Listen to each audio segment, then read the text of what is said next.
Hi everyone, this video sponsored by Buymoot.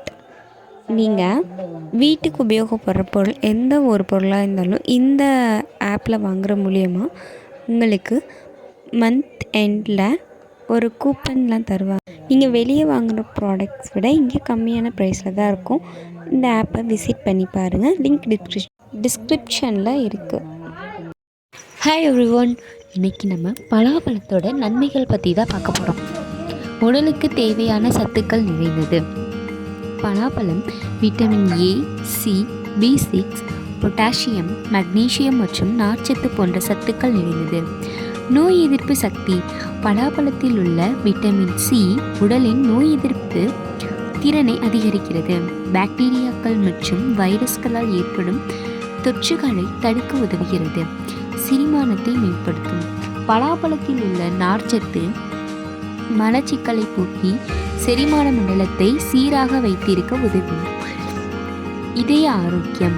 பலாப்பழத்தில் உள்ள potassium இரத்த அழுத்தத்தை கட்டுப்படுத்தி இதயத்திற்கு ஆரோக்கியத்தை தருகிறது. எலும்புகள் வலுப்படுத்தப்படும்.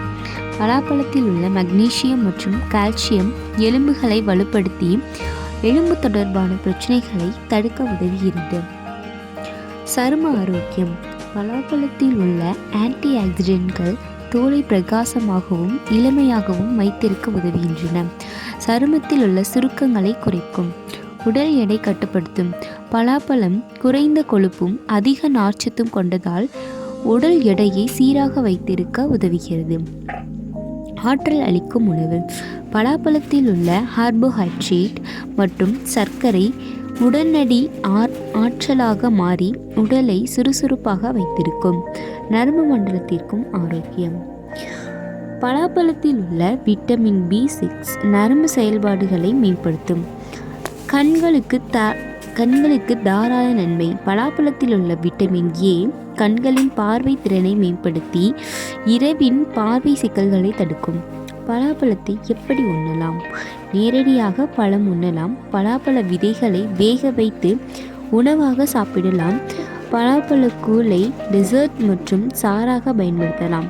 குறிப்பு: அதிக அளவில் சாப்பிடுவது சர்க்கரை நோயர்கள் தவிர்க்க வேண்டும். புதிதாக பழங்கள் சாப்பிடும்போது செரிமான சிக்கல் ஏற்படலாம். அதை சீராக செய்ய குறைவாக பயன்படுத்தவும்.